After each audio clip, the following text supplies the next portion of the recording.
You said you were going to bang heads together. What's been agreed here today?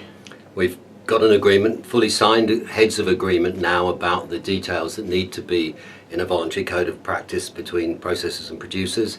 They have agreed to work up the fine detail to finalise the whole thing by the end of August. And what does a heads of agreement mean exactly?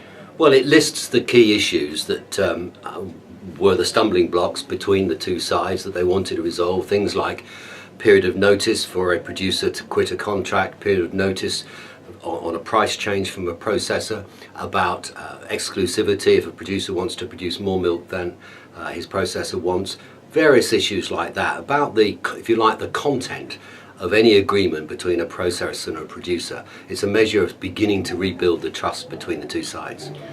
Are there any specifics that you can talk about? Well, I think it's important to emphasise this is the code belongs to the industry. It's not a government code, it's a voluntary code agreed by the two sides. And so I don't think it's for me to talk about it in great detail, because it's not my code. My job was to try to make it happen, and I'm very pleased that eventually we've done that. But I think you need to ask them about the detail. One of the sticking points was that the notice of termination. I understand that's now moved to 3 months. That is correct.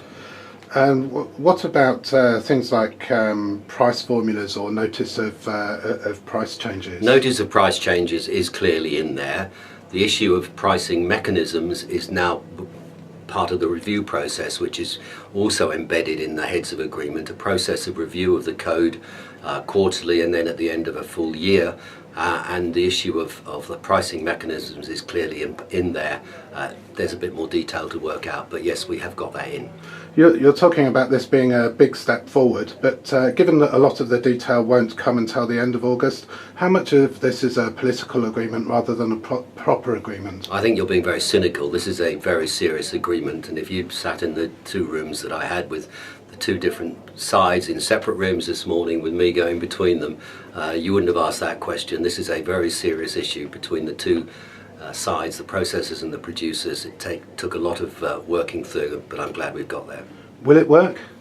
I very much hope so. I genuinely believe that a satisfactory code is the best way forward. I think that legislation, which some people want, is a much second best option, but we reserve it. It's quite abundantly clear, written into today's heads of agreement, that the government, British government, the Welsh and the Scottish government all reserve the right to legislate under the dairy package if this doesn't work. But I do think we must be clear, there are big gaps in legislation that we cannot fill. We could not stipulate a pricing mechanism, we could not stipulate periods of notice. A whole range of other things would still be open to negotiation. So the code can address things, the code, if you like, can reach those parts of a contract which legislation cannot reach. And how long are we going to give it?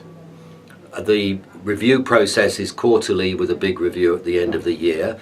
Obviously that's the major event, but the governments, all of us, and I've discussed this with my fellow ministers, we have agreed that if it goes wrong before then, clearly we may legislate before. What we have agreed is that legislation across the whole of the UK, or Great Britain at any rate, would be better than any piecemeal approach.